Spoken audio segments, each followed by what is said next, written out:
É. Buenos dias e buenas tardes. Estamos a empezar a mesa de trabalho número 8 sobre as práticas musicais e trânsitos mediáticos, sobre hemerografia, disco, rádio e cine. Nós outros somos do grupo de trabalho de ARLAC sobre música e periódicos.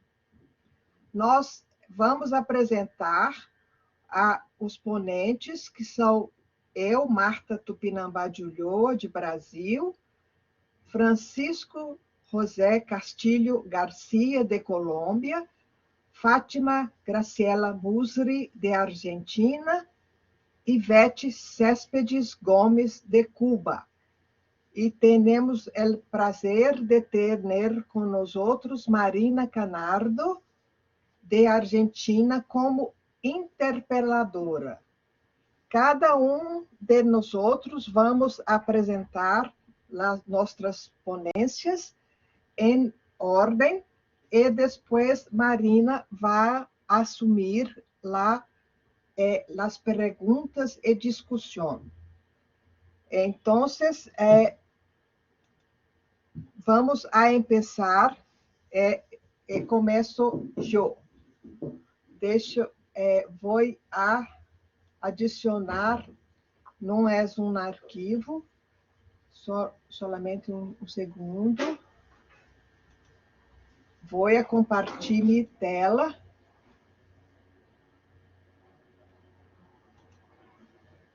Um segundito. Espera aí. Um rato. Tenho que abrir. Ok. Vou novamente acá. Perdão. Muito. Ok. Ok. Ok. Bueno. Bom dia e boa tarde. É um prazer poder participar do 5º Congresso da ARLAC, apresentando uma revisão da historiografia existente sobre o início da indústria fonográfica no Brasil, à luz de novas informações garimpadas nos periódicos da Hemeroteca Digital Brasileira. Fundada em 1900 por Frederick Figner, a Casa Edison produziu, entre 1902 e 1927, mais da metade dos cerca de 10.000 fonogramas mecânicos no Brasil. Figner, nascido na antiga Tchecoslováquia e com uma passagem pelos Estados Unidos, foi um dos primeiros a trazer o fonógrafo para o Brasil. Após alguns anos importando máquinas e fonogramas dos Estados Unidos, em março de 1900, ele registra a firma Fred Figner e começa a gravar e vender cilindros. Em 1901, obtém 1/3 da patente de discos duplos para o Brasil e logo se torna o 3º produtor de discos em escala mundial após os Estados Unidos e Alemanha. Nesta comunicação, eu examino a historiografia sobre o início da indústria fonográfica no Brasil, revendo a trajetória de Figner a partir dos registros hemerográficos. Aqui trago uma primeira aproximação com os dados existentes nos jornais, fazendo um corte transversal, coletando e comentando apenas recortes sobre o repertório dos cilindros exibidos nos fonógrafos e dos discos 78 RPM entre 1891 e 1909. A mineração nos periódicos ainda não está completa pelo número e extensão dos registros disponíveis, com as palavras-chave fonógrafo, Figner, Casa Edison e gramofone. Fred Figner, antes da Casa Edison. Grande parte da informação sobre o início da indústria do disco no Brasil é conhecida principalmente a partir do pesquisador e colecionador de fonogramas Humberto Franceschi, em publicações desde 1984. Baseando-se no acervo da Casa Edison e manuscrito autobiográfico de Figner de 1946, Franceschi monumentaliza os eventos em torno da chegada de Figner em Belém do Pará em 1891.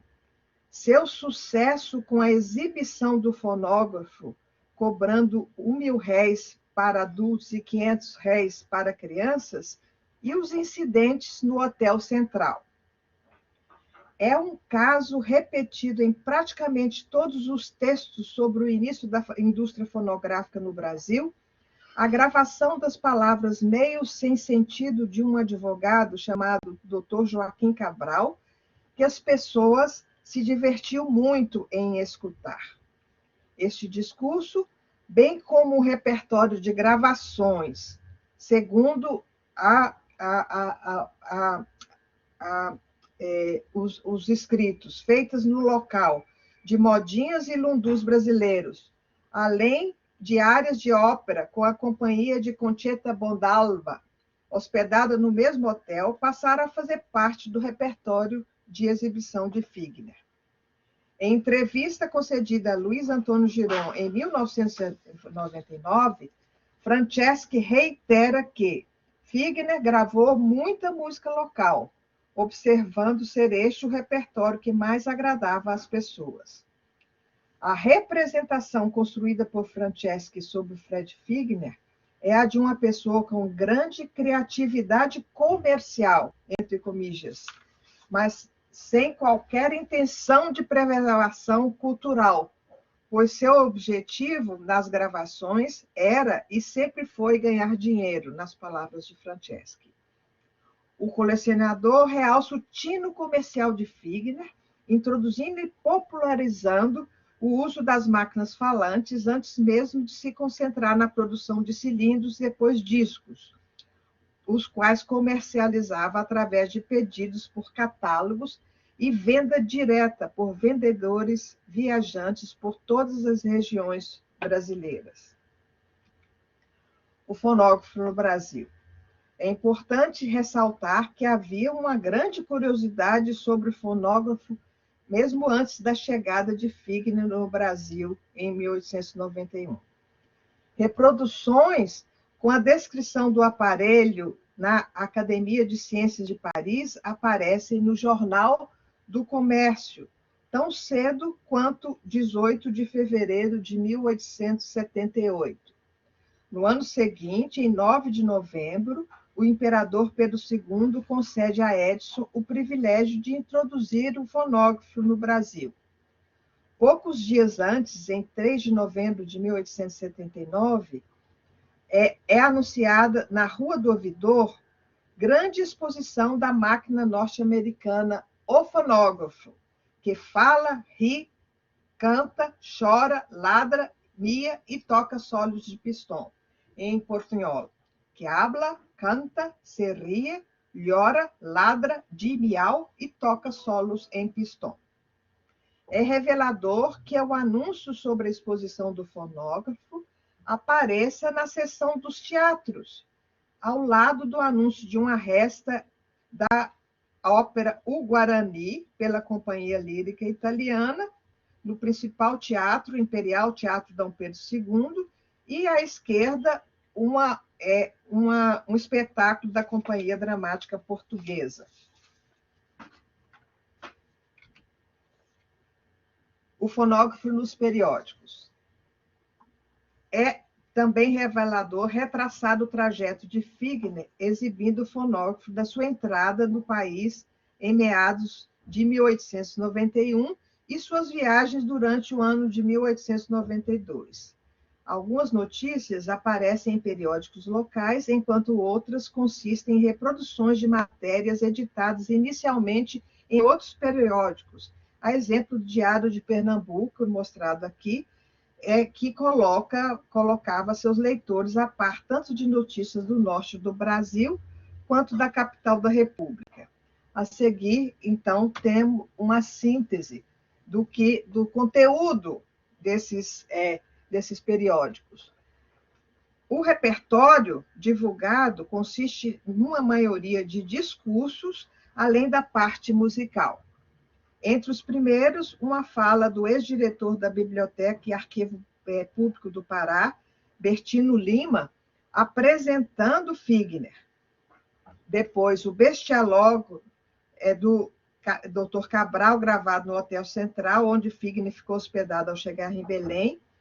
Depois, uma elegia de Martins Júnior, em Pernambuco, sobre Silva Jardim, um abolicionista e republicano recém-falecido, e uma fala do Barão da Estância contra um político em Sergipe, além de um discurso do deputado do Rio Grande do Norte, Padre João Manuel, sobre a República. O repertório com a música trazida dos Estados Unidos por Figner incluíam áreas da Traviata cantadas por nada menos que Adelina Patti, trechos da Gioconda e da Cavalaria Rusticana cantadas por Helena Teodorini, a Marcha de Cadiz pela Banda do Corpo de Polícia da Bahia, um solo de pistão, entre outros anúncios.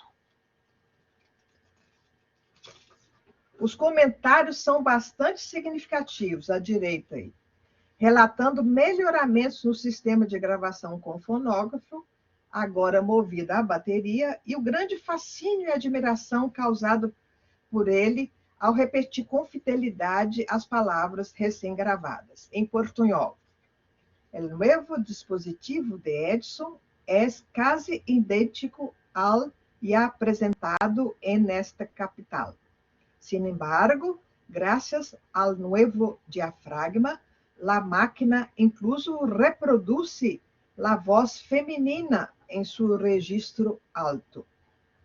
O outro, teníamos, en estricto sentido de la palabra, a las mismas personas repetiéndonos a través del fonógrafo lo que momentos antes les habíamos escuchado hablar de pé junto ao auricular. Ou seja, diferente do que comenta Franceschi no seu livro de 2002, inspirado pelas próprias lembranças do Figner, pouco antes de falecer, o repertório dos primeiros cilindros apresentados pelo empresário privilegiava discurso de pessoas conhecidas, principalmente políticos, em cada localidade pela qual o fonógrafo era exibido, além de gravações de áreas de ópera, aparentemente a música de preferência do empresário. Modinhas, lundus e cançonetas, as músicas brasileiras, só vão aparecer em 1899, sem qualquer especificação de título das canções, mas com a observação de que catálogos seriam enviados a pedido. Assim, quando aparece o catálogo de 1902, cuja capa foi mostrada acima, a segmentação do mercado já estava preparada. Durante toda a primeira metade de funcionamento da Casa Edison, através dos jornais, aparecem quase sempre apenas rótulos ou etiquetas. Modinhas nacionais, com acompanhamento de violão, seleção de óperas ou canções estrangeiras. Excepcionais são 2 séries de anúncios sobre gravações do tenor dramático italiano Zenatello e da soprano ligeiro brasileira, que depois fez carreira internacional, Malvina Pereira, todos com acompanhamento ao piano por Arthur Camilo. Na segunda série de anúncios, em março de 1905, são mencionados os cancionetistas Mário e Barros, além da execução de bandas de música. Apesar de não ser um item de consumo barato, certamente o gramofone custava bem menos que um piano. Desde o início, Figner se esmerou em facilitar sua compra por um número grande de pessoas, através, inclusive, da formação de consórcios. A se julgar pelas críticas encontradas, lamentando a invasão do famigerado gramofone, invasão del infame gramófono, não só na elegância dos salões de luxo, elegância de salão de luxo, mas também intrometendo-se na modéstia da sala mais simples de arrabalde próprio, pobre, em la modéstia de la habitação mais sencilla de la periferia pobre, do botequim do canto, taberna de la esquina, ao barbeiro. Figner conseguiu. O público visado em 1899 para o fonógrafo eram casas de família, enquanto em 1903 o gramofone era o meio do rico gozar e o pobre distrair-se, para finalmente se assumir em 1909 como teatro em casa, ao lado dos teatros todos mais importantes do Rio de Janeiro. Se, por um lado, havia um certo temor e irritação pela popularização dos fonógrafos e gramofones, a máquina falante acaba por ocupar um lugar de proeminência como um instrumento de entretenimento para escutar em casa óperas, operetas, cançonetas, modinhas, bandas militares, etc., etc., ao lado da divulgação de récitas de teatro, como as de A Viúva Alegre no Teatro Apolo. A estratégia de distribuição através de catálogos parece ter sido um mecanismo utilizado mundialmente, como pode-se inferir do anúncio na revista argentina Caras e Caretas, em agosto de 1902. Conforme correspondência do Sr. Prescott, a dono do selo Zonofone, o mesmo técnico Hagen, que foi enviado ao Rio de Janeiro sob as expensas de Figner, foi também a Buenos Aires, ou seja, praticamente no mesmo ano já havia distribuições dos discos criollos. Com ilustração. Marta, aprovecho la mención a Buenos Aires y desde Buenos Aires te comento que quedan 2 minutos. Gracias, es apasionante. Okay. Graças, estou terminando. Como ilustração musical, alguns segundos, então, da valsa L'Estase, interpretada por Malvinda Pereira no disco Odeon de 1904, e o que é bastante interessante, que pelo sotaque ou acento, parece que o disco é anunciado pelo próprio Fred Figner. Valzer cantato dalla signora Pereira per la casa Edison, Rio de Janeiro.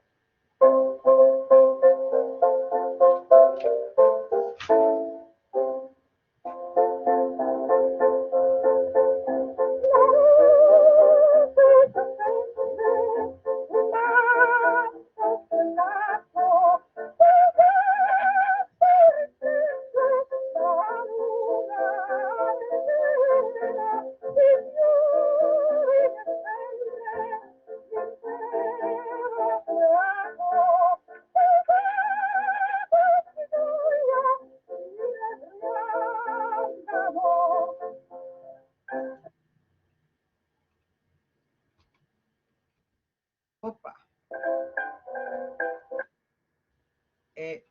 Muitas graças. E agora, então, eu vou passar a palavra. Graças. Agora, então, eu vou passar a palavra. Graças. Eu vou passar a palavra, então, ao Francisco para fazer a sua apresentação.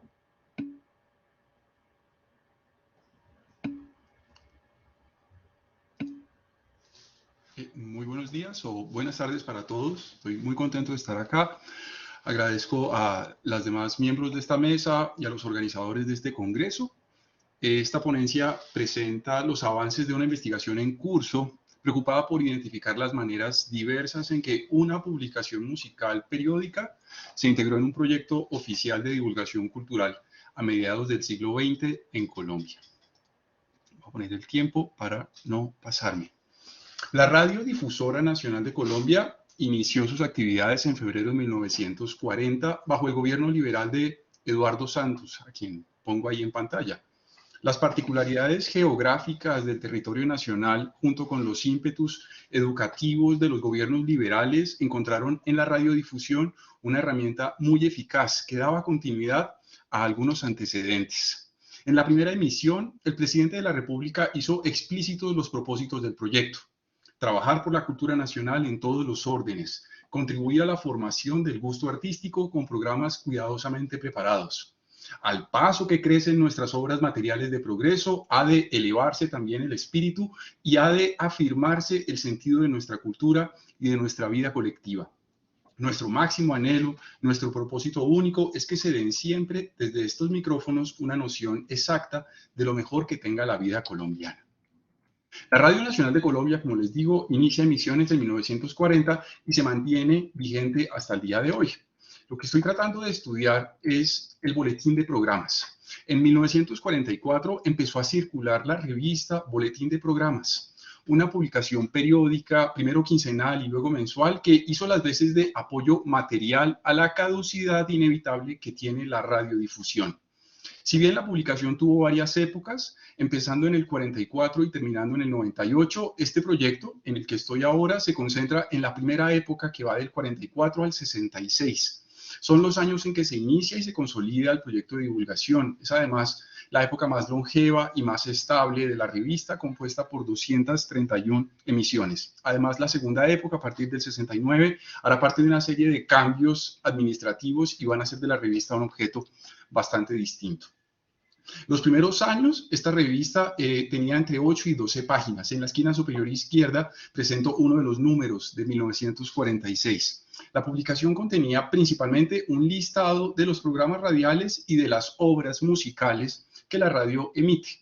Incluía también comentarios muy breves, párrafos, sobre algún compositor, algún intérprete o algún estilo musical.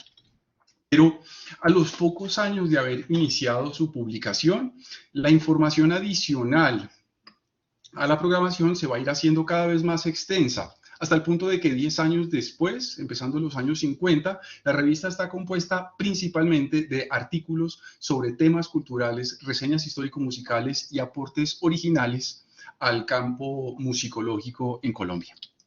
Entonces, teniendo en cuenta que el boletín es una publicación periódica musical de carácter oficial que depende administrativamente del Estado colombiano, lo cual es muy relevante porque en esos años la política colombiana del 44 al 66 pasó momentos muy complejos, liberales y conservadores violentamente enfrentados, una dictadura militar, unos acuerdos muy curiosos que hicieron después, teniendo en cuenta también que la publicación está vinculada a la Radio Nacional y su propósito de difusión cultural y de educación de la población en general, lo cual guarda relación, por supuesto, con la urbanización del país y la clase media, teniendo en cuenta también que la publicación tiene una relación con la programación mensual de obras musicales en la radio y que su misión es de dotar de apoyo material a la radiodifusión oficial del Estado, y teniendo en cuenta también que incluye, como les decía, muchos artículos de corte histórico-musical. Y por último, que a mediados del siglo pasado en Colombia apenas estaban despuntando los primeros inicios de la disciplina musicológica en Colombia. Esto era en los 50 un campo disciplinar que no contaba en el país con asociaciones, ni centros de estudio, ni revistas especializadas, ni nada parecido. Razón por la cual pareciera que esta revista llena de alguna forma un vacío, ofrece un espacio en el que se dispondrán debates que francamente no se daban en otros escenarios. Entonces, el proyecto de doctorado que está en marcha se está preguntando cómo se influencian mutuamente en el entorno del boletín, la revista, el contenido histórico-musical y la divulgación cultural como propósito. Desde una mirada panorámica, el boletín es de lejos la publicación periódica musical más longeva y con más contenido musical que hubo en el siglo XX en Colombia, por lo cual a mí me ha resultado interesante e inquietante, pero estimulante que no haya sido estudiada a una profundidad. En la primera época, del 44 al 66, he podido rastrear en archivos 624 artículos sobre asuntos musicales del pasado y del presente. La distribución permite observar que las tendencias son hacia la música europea de siglos XIX y XX, seguidas de músicas del Renacimiento y del Barroco europeos, así como de música latinoamericana en el siglo XX. Es frecuente encontrar entre sus artículos traducciones de trabajos publicados en otras revistas, junto a aportes originales de personajes muy activos en la vida cultural del país, también políticos, y descripciones sucintas de géneros o estilos musicales. Muchos artículos son tomados de otras revistas, latinoamericanas y francesas principalmente, lo cual configura un itinerario de ideas que estoy estructurando o de circulación entre revistas de distintos lugares. Otros resultados preliminares de tal panorama me están permitiendo evidenciar que hay una red de intelectuales que dialogan indirectamente en la publicación. Aquí solo hay una lista pequeña de los muchos autores que dialogan en las páginas de la revista. Hay personajes importantes de la vida musical en el país, junto a otros de la escena latinoamericana, nombres, muchos de ellos muy conocidos. Hay en sus páginas también aportes de músicos y musicólogos de Europa y de los Estados Unidos. Y también muchas personas que vienen del mundo de las letras. La relevancia que tendrán estos textos se refuerza además al recordar que los primeros intentos que se van a hacer después por escribir historias generales de la música en Colombia a finales de los 60s, ante la ausencia de otras fuentes, suelen citar estos artículos de la revista Boletín de Programas. De la observación panorámica de los artículos, hay tres aspectos que han empezado a cobrar mucha importancia, tanto porque son debates álgidos entre los músicos y los pensadores, como porque también desafían los propósitos de la divulgación cultural, la música moderna, el canon y la música nacional. Música moderna. Como es de sobra conocido por ustedes, diversos procesos de la música en el siglo XX implicaron una división, de alguna forma, entre el público y los compositores modernos. Tal situación desafía directamente la divulgación por el esfuerzo que supone integrar las estéticas contemporáneas en la cultura musical. El boletín, entonces, adopta un tono pedagógico, abocado a explicar con palabras muy simples qué procedimientos utilizaron Schoenberg, Bartók, Copland, Hindemith y muchos otros. Pero no solamente trata la publicación de situar estas corrientes en el contexto de la tradición occidental, sino que dedica artículos completos a explicar cómo escuchar esa música, qué provecho sacar de ella y qué potencial tiene para su integración con las músicas regionales y tradicionales de Colombia. En cuanto al canon, cuando la publicación se propone aportar a la cultura colombiana, ya tiene en mente una idea más o menos concreta de la cultura que quiere construir. Los textos que en el boletín se refieren a Beethoven, Bach o Schubert, entre otros, a tenor de su propósito divulgativo, hacen especial énfasis en dos aspectos. En primer lugar, esa tradición cultural que representan simboliza lo más refinado y lo más civilizado para el arte universal. Y desde ahí, en segundo lugar, tal refinamiento se dispone en el boletín como una aspiración cultural. No es en esta revista la grandiosidad de Mozart, por ejemplo, un objeto artístico fascinante y distante, sino es una especie de brújula que debería orientar el devenir de la cultura musical colombiana. En cuanto a música nacional, como en muchos otros países latinoamericanos, los músicos en Colombia en esas décadas debatían desde distintas orillas su participación en la tensión que supone hacer parte de un conglomerado heterogéneo de tradiciones culturales. La publicación periódica, entonces, evita tomar partido por una posición radical, invita a los músicos colombianos a dejar de lado las discusiones sobre el correcto nacionalismo y procura dar cabida en sus páginas todas las orientaciones posibles. Tal interés integrador, en virtud de una historia compartida, acoge no solamente a los músicos nacionales, sino que se articula en un ambiente latinoamericanista, a veces panamericanista, cosa además visible en los artículos que presentan casos de otros países de la región como escenarios análogos al colombiano. Lo que sí se manifiesta claramente en los artículos del boletín es el apego al pasado, especie como de tropo narrativo según el cual las diferencias musicales, y estoy tratando de articular también diferencias políticas, de los actores que están enfrentados ahí se dirimen, se suavizan dirigiendo la mirada a un pasado común. Las condiciones materiales de la publicación son también un vestigio de su propósito conflictivo. En cuanto conflictivo porque organiza un contenido disciplinario y especializado junto con elementos propios a una revista cultural de amplia circulación. A partir del 53, la página va a dividir sus 70, 80, la revista va a dividir sus 70, 80 páginas en dos tipos de papel. Uno de muy baja calidad para presentar la programación mensual de emisiones, que había sido el origen del texto, ¿cierto? Y otro papel laminado y a color que hacía uso de la mejor tecnología posible en la imprenta nacional para divulgar los artículos y la información que contextualiza las audiciones. Ahí aparecen libretos de óperas con ilustraciones, partituras resaltadas, obras de arte a color completan el panorama, separando la revista de lo que se esperaría de una publicación académica, haciéndola un objeto casi coleccionable. En la esquina superior izquierda les muestro algunas de las portadas de la revista, en las cuales se dispone una obra de arte sin márgenes ni títulos, casi solicitando que el objeto físico sea digno de superar la caducidad que tiene un periódico común para ser coleccionado por su valor visual y material. Las ilustraciones son parte muy importante para el boletín, las cuales están en este momento siendo integradas en varias categorías de análisis. De estas categorías que estoy observando, hay una que llama la atención porque es muy frecuente y es la tendencia a poner las caras de las personas de las que se está hablando. Esta circunstancia configura en la revista una especie como de modelo visual de información histórica, heredado en parte quizás de la prosopografía o de una narrativa histórico-musical centrada muy en el compositor genio en ocasiones. Algunas conclusiones preliminares, porque como les decía, estoy en la mitad del doctorado.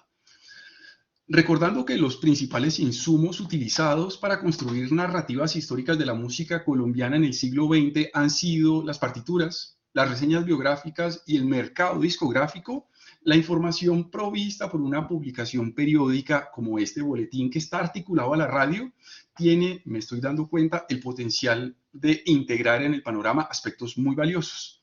¿Por qué? Porque el balance complejo que hay entre continuidad y discontinuidad que caracteriza el material histórico musical que está contenido en una publicación de divulgación cultural, lo distancia de la coherencia orgánica que sí encontramos en una monografía autocontenida sobre historia de la música en Colombia. Pero tal distancia es una oportunidad para, en esas fracturas, identificar los debates que se decantan en las costuras, las apuestas ideológicas y la transformación de criterios historiográficos. ¿Qué pasó? Segunda, la amplitud de temas y de enfoques que tienen cabida en el boletín ofrecen vistas en conjunto, un arsenal variado de distintas maneras en que se representaba el pasado. Estas posiciones historiográficas se ven frente a la tarea compleja de ofrecerle a los lectores un sustento o un pasado común, precisamente en las décadas en que la violencia política bipartidista estaba en Colombia en su punto más álgido. La ausencia de posiciones políticas radicales en las páginas de la revista no solo es un mecanismo para poder perpetuar su existencia bajo condiciones muy adversas y cambiantes y gobiernos que cambiaban constantemente, sino que se adhiere a una especie de idealismo artístico en el que la cultura musical difundida por medio de la radio y materializada en esta publicación refuerza un mito de origen del cual se espera que incremente la cohesión de los colombianos. Y por último, la divulgación cultural. En Colombia ha tenido en la musicología una especie como de lugar oscilante o pendular.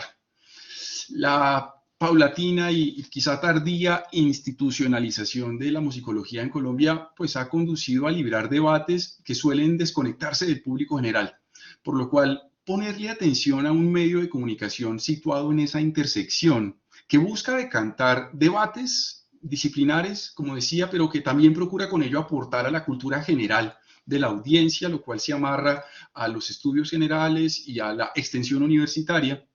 Es una ocasión propicia para leer a través de ella las condiciones particulares en que se ha cuidado el campo en el contexto colombiano.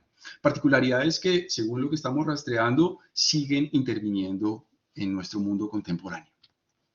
Con ello termino. Muchas gracias a todos y a todas por su atención. Agradezco una vez más a las colegas de la mesa, a Marina y al equipo organizador de este congreso. Muchas gracias. Muitas graças, Francisco. Parabéns. Agora, então, nós vamos chamar a Fátima Graciela Musri para fazer sua apresentação.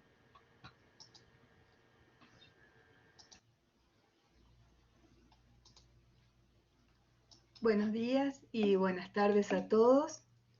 También es un gusto para mí en este día poder verlos y compartir estos momentos de productividad tan intensa que estamos viviendo. Voy a compartir mi trabajo que se llama La idea de arte nativo en el discurso etnográfico cuyano en la década de 1930. Acá se reflexiona acerca de las implicancias de la expresión arte nativo con que se denominó en la hemerografía de Cuyo, región centro-oeste argentina, a la música tradicional de transmisión oral y de circulación rural que ingresó en los festivales urbanos de las capitales cuyanas en la década de 1930.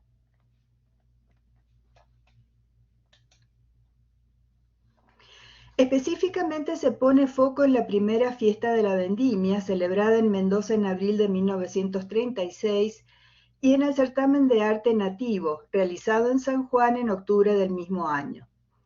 Se aborda la hemerografía, ya reconocida en las ciencias humanas como fuente de información y también como objeto de estudio autónomo. Los festejos emergen del tejido textual periodístico de Cuyo como prácticas culturales con sentido ceremonial y con un alto grado de codificación. Asumen un formato social regulatorio de otras prácticas sociales, como las musicales, en un contexto de profundas inestabilidades políticas y socioculturales de la década estudiada. Por ser los primeros de su serie, en estos festivales no fue posible determinar la predominancia de ningún aspecto. La historia local de la música con enfoque microhistórico provee el contexto sociocultural adecuado para analizar estas celebraciones bajo el concepto de festivalización.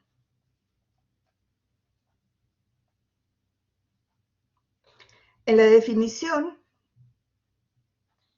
de Christian Spencer, destaco las palabras claves: eventos estéticos, producción o representación de significados sonoros o textuales, oferta de bienes culturales y proceso de creación, mediación, producción, escenificación, difusión y consumo de la cultura.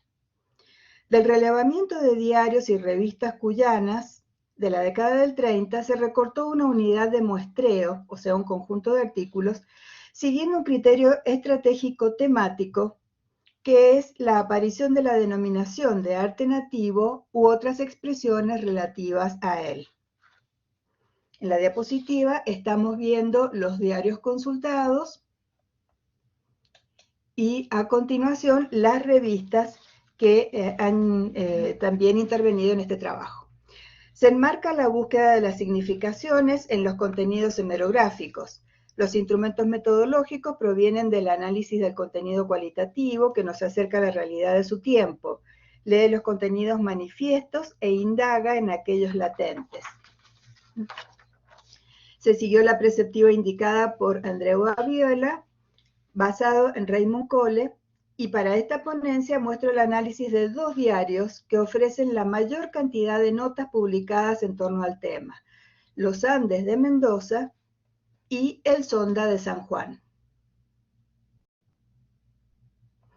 El diario mendocino Los Andes llevaba 54 años de edición en 1936 y estaba instalado en la clase media. Se tomaron 34 artículos de los meses de marzo a abril que cubrieron la fiesta de la vendimia y los meses de septiembre a octubre que informaron sobre el certamen de arte nativo de la provincia vecina. ya que dedicaba una sección de página completa, tamaño sábana, a noticias variadas de San Juan. En este sentido, agradezco la colaboración de mis colegas Silvia Mercau y Álvaro Herrera Sagui, que colaboraron en el relevamiento de artículos en las hemerotecas mendocinas de la legislatura y la hemeroteca San Martín. En ambos festivales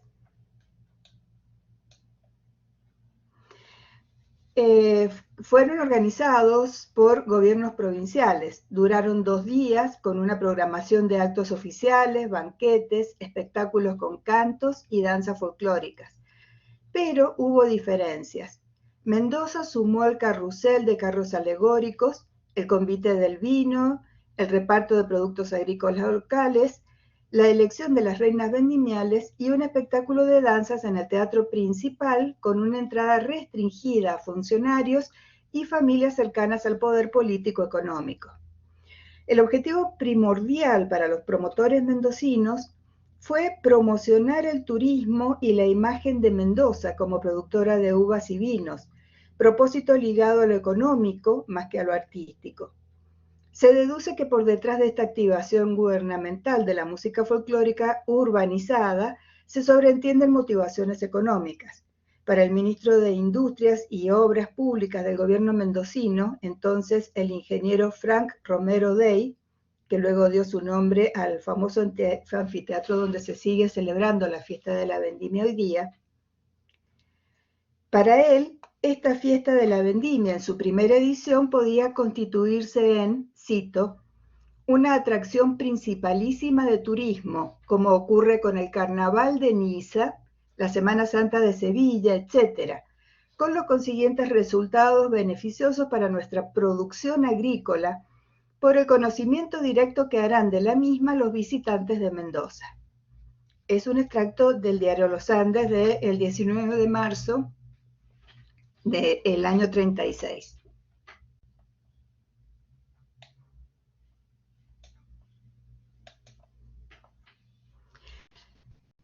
El diario Los Andes publicitó repetidamente la implementación de un concurso anual organizado por el gobierno para premiar una canción de la vendimia para canto y piano, que luego se replicaría por los coros escolares y la banda de policía en diversos actos. En reconocimiento a, entre comillas, la gran importancia que la música tiene en todas las fechas de carácter popular, cierra comillas, el Poder Ejecutivo de Mendoza convocó a nuestros poetas y músicos a participar, según dice el diario. De 30 propuestas presentadas, obtuvo el premio la canción de Ernesto Fluixá. En un punto, su letra destaca el nativo payador, que se iba perdiendo en la bruma del recuerdo evocador, según reza la letra de la canción. En Los Andes y en la revista La Quincena Social de Mendoza, se lee explícitamente el orgullo por enraizar esta fiesta, entre comillas, milenaria, en la antigüedad greco-romana, que le sumaba un plus de prestigio frente al sentido de festejo espontáneo acostumbrado anteriormente por los jornaleros del campo.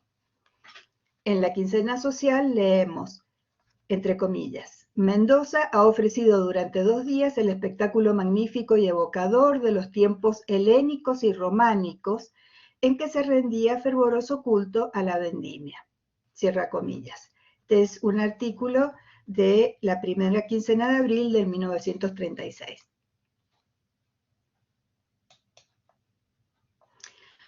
Pero había otras ideas circulando en otros sectores de la población mendocina. El concepto de arte como belleza, ligado a la emoción y al patriotismo, a su vez, devela la actitud y creencia de los tradicionalistas. La percepción de la pérdida de vigencia del repertorio folclórico por la entrada de danzas extranjeras a través de la inmigración y del disco estimuló la reacción de los apegados a la tradición. No fue coincidencia la publicación de los cancioneros cuyanos de Ismael Moreno, el cancionero mendocino de 1936, el de Alberto Rodríguez, cancionero cuyano de 1938, y el del propio Juan Draghi Lucero, cancionero popular cuyano de 1938 también. Tampoco es coincidencia la repercusión en Cuyo de los arreglos de canciones rurales norteñas de los santiagueños Andrés Chazarreta para su compañía de espectáculos de arte nativo y de Manuel Gómez Carrillo para su edición de motivos de danzas y cantos regionales del norte argentino de 1922 y 1932. Las definiciones de Carlos Vega sobre la actitud de los tradicionalistas se confirman en los artículos de El Sonda y del intelectual, folclorólogo, militante, recopilador de danzas y poesías tradicionales, Juan Draghi Lucero, en el artículo que estamos viendo en pantalla, publicado en el álbum de Mendoza, compilado por Ramón Francisco Morey. Algunas de las frases de Juan Draghi Lucero dicen, entre comillas, nuestro mundo, el mundo criollo, se nutrió originalmente de la savia indohispana, con predominio originario de lo autóctono. El aporte indígena fue ahuyentado por la vena hispana hasta casi desaparecer. Hoy solo quedan sombras del originario aporte precolombino. Y sigue argumentando sobre esta crítica y este dolor que siente, y al final del artículo refrenda con que, comillas, rescatar del olvido estas bellezas fascinantes, alma inmortal de nuestra América, es empresa del más austero patriotismo.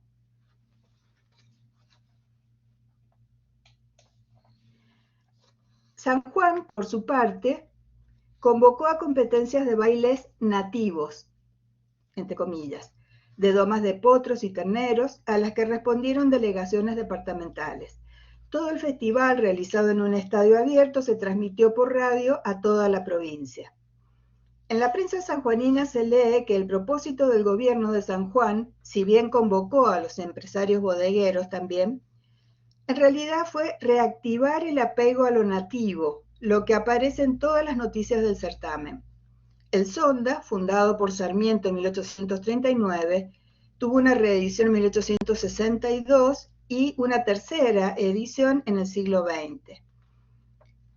Este diario, si bien abogaba por una fuerte modernización urbana de San Juan, que la despojara de su aspecto colonial, como figura en varios artículos, con la celebración del certamen de arte nativo, apoyó la recuperación de las tradiciones y subrayó lo valioso, entre comillas, de la vuelta al pasado. En el artículo que vemos, el acervo folclórico de San Juan, del diario El Sonda,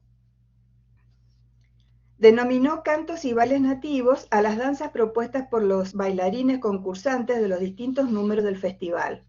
En el artículo se hizo eco de una aclaración de la Comisión de Arte Nativo para calificar a San Juan como una provincia rica de tradición folclórica, donde el culto a las cosas genuinamente nativas se halla poco menos que apagado, como si el canto peñado de sentimiento criollo y el baile típico sintiéranse derrotados ante el empuje febriciente de la danza moderna. Duele al corazón sanjuanino la desaparición paulatina y fatal del acervo folclórico de este pedazo de suelo. Desde esa desaparición, porque parece llevarse algo de su vida misma, ya que duele esa desaparición, ya que recordar es también vivir. Luego va a finalizar el artículo diciendo que contribuir a la salvación del folclore, al resurgimiento del arte nativo, que es el arte más bello porque proviene del mismo génesis étnico, que surgió al conjuro de los primeros pobladores criollos de San Juan, trátase de hacer revivir, plena de sugerencia, la tradición nativa, salvarla de la muerte como una contribución patriótica a la resurrección del alma nativa nacional. Cierra comillas. Estas declaraciones nos permiten entender el rótulo de arte nativo como típico, criollo, tradicional, autóctono, propio, auténtico, hereditario y vivo.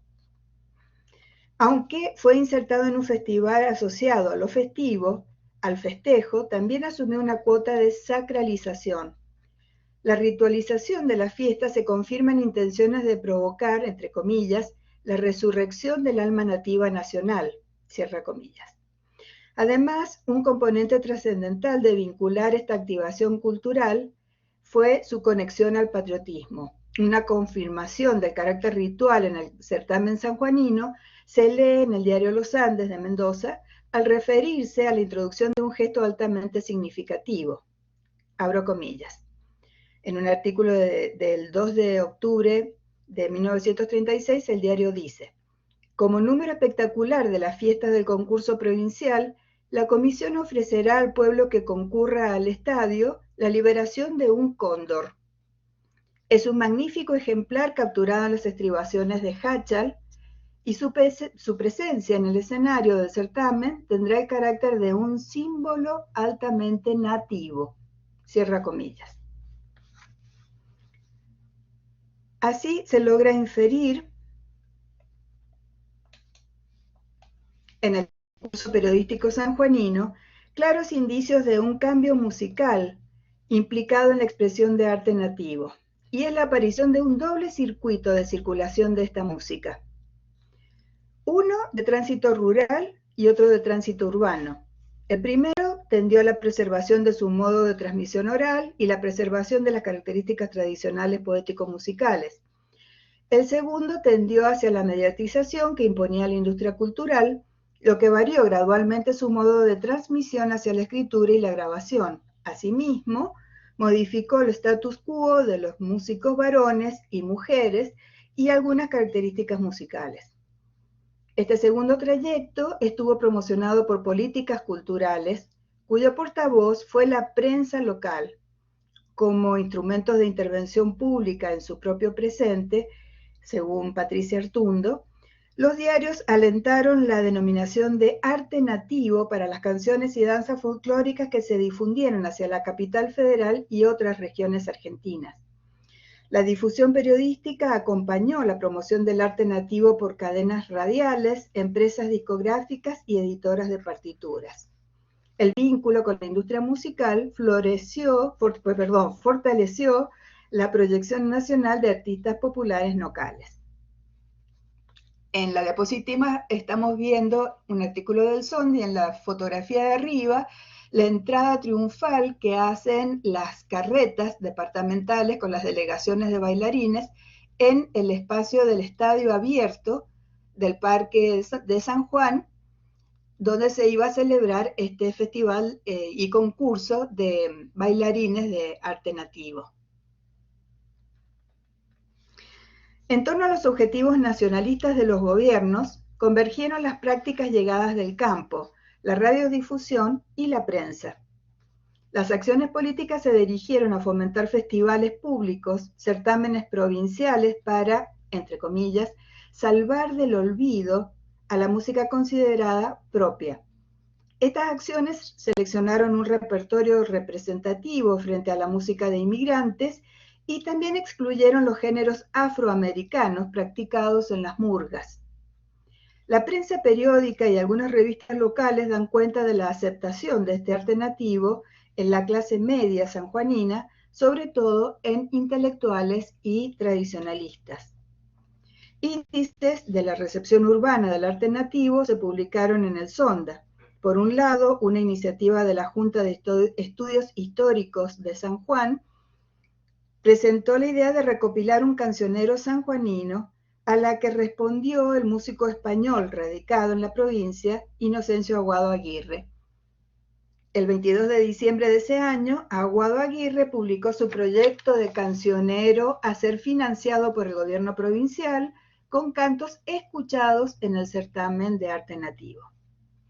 Por otro lado, el anuncio de la proyección de un documental fílmico con escenas del certamen, también más la transmisión radial del festival, visibilizan una progresiva aceptación de la música rural en la población del centro de la ciudad. Se evidencia la intención editorial de la prensa de dirigir el consumo hacia el total de la población, evitando la alusión a asimetrías sociales. Especialmente en San Juan, el mandato político demandó convocar tanto a las clases medias acomodadas como a las populares. Para ir concluyendo, en la fiesta de la vendimia mendocina, el rescate de la tradición estuvo supeditado a la celebración del triunfo del trabajo manual, a la promoción de la vitivinicultura y del turismo, mientras que en San Juan, la festivalización de una tradición rural, cultural, sirvió como estrategia al gobierno de San Juan para bajar líneas ideológicas respecto del nacionalismo cultural.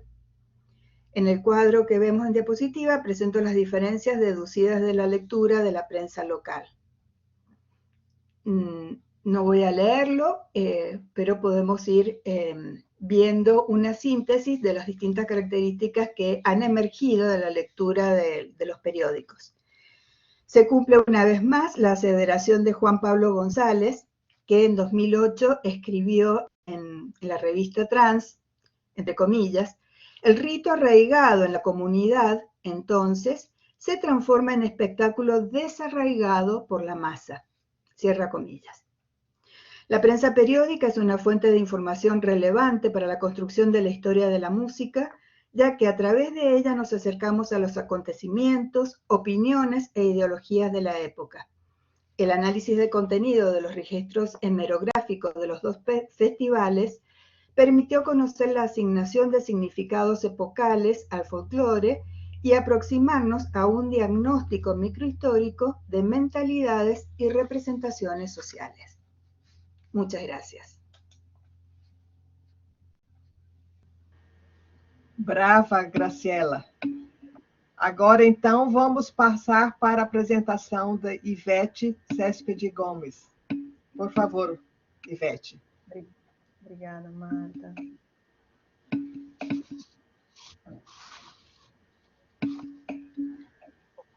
Vou compartilhar agora.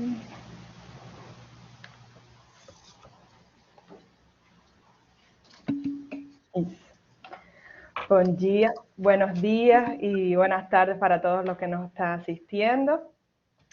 Quisiera agradecer a mis colegas de mesa, también a la profesora María Liz Volpe, por la organización y actual gestión del grupo de trabajo Música y Periódicos, que fue realmente el espacio que encontramos para armar esta mesa, y por supuesto agradecer al comité científico y organizador del evento.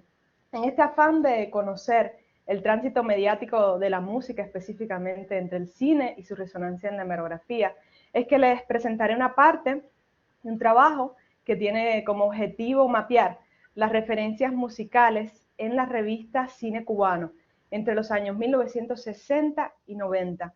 Hoy les traigo un primer acercamiento a los primeros años de la revista y especialmente cómo trató los asuntos de la vanguardia musical en Cuba. Es decir, cómo una revista dedicada a cine contribuyó a la circulación de ideas relativas a la vanguardia musical y cómo éstas se conectan también con debates del ámbito político-cultural, especialmente en los que cineastas e intelectuales van a tomar partida y, por supuesto, músicos, compositores.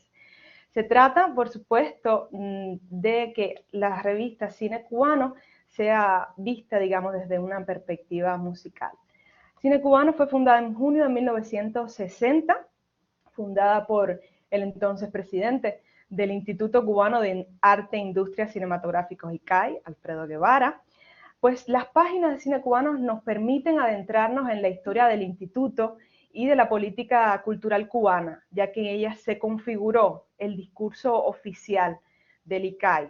Por lo tanto, estamos partiendo de una instancia discursiva institucionalizada, a decir de Norman Fairclough, y justamente es esta propuesta de Fairclough, como es explicada y puesta en práctica por Teresa Cascudo, la que nos permite concebir el discurso como un modo de acción situado histórica y socialmente en una relación dialéctica con otros aspectos del contexto social en el cual se iniciaron. En los primeros años de la década de 1960, el ICAI ejercía su función, digamos que como una institución autónoma del aparato centralizador de la cultura, que en su momento tuvo la denominación de Consejo Nacional de Cultura. Tenía un amplio dominio de todo su entramado industrial, desde la producción hasta la distribución de los filmes, y además el ICAI era una de esas instituciones con un estrecho vínculo, digamos, con los altos mandatarios del gobierno en ese caso. La relación Fidel Castro-Alfredo Guevara es ampliamente tratada y justamente esto le daba un margen de acción mayor al instituto. En las páginas de cine cubano, principalmente en la década del 60, se puede observar una alta calidad literaria. La revista estuvo pensada por y para los cineastas, por justamente había una necesidad de su profesionalización. En ella circularon ensayos sobre el cine europeo, circularon materiales de Cahiers du Cinéma, de la Nouvelle Vague, del realismo italiano, Free Cinema, es decir, lo más actual que estaba aconteciendo en esos momentos en el cine internacional. Cuba se quería hacer eco, justamente para fundar lo que sería un cine de avanzada, un cine que quería ser de vanguardia. Entre los debates políticos y culturales que tuvieron lugar en Cuba entre la década del 60 y 70, uno de ellos tuvo una marcada resonancia en la revista y es conocido como la crisis de 1963, que fue una discusión que tuvo lugar principalmente en la prensa entre cineastas como Alfredo Guevara, Julio García Espinosa, Titón y Jorge Fraga, en relación, en contrario, a los que serían miembros del Partido Socialista Popular. En este caso estamos haciendo mención a Edith García Buchaca, Mirta Aguirre, Sergio Benvenuto, Blas Roca, que estos fueron acuñados por los cineastas como marxistas dogmáticos. La disputa surge a raíz de la programación de películas como Acatone, El Ángel Exterminador de Buñuel, que justamente su matiz moral y las estrategias formales, digamos que no se ajustaban tanto con los anhelos de lo que debería ser una cinematografía revolucionaria para actores como Roca o Aguirre, que tenían en mente aplicar modelos del realismo socialista justamente en las artes. Pero los cineastas, por su parte, rechazaban la idea de seguir estrictamente una estética realista y proponían una mayor libertad para abordar el arte y apropiarse tanto de las múltiples tendencias que estaban circulando en el ámbito internacional. Hay que reconocer que en estos primeros años de la década del 60, pues Cuba experimentó digamos, un fuerte descontento con el panorama internacional a partir de la toma de decisión por parte de la URSS en la guerra de los misiles, sin contar con la isla, por lo que las propuestas soviéticas, digamos, que estaban bajo sospecha en esos años. Los temas que van a estar siendo discutidos justamente son los relativos a la legitimidad y pertinencia de la experimentación formal, que viene también dado con esa cuestión sobre la apertura y la apropiación de tendencias internacionales, así como la definición, gestionar una definición concreta de qué sería ese revolucionario y ese arte revolucionario.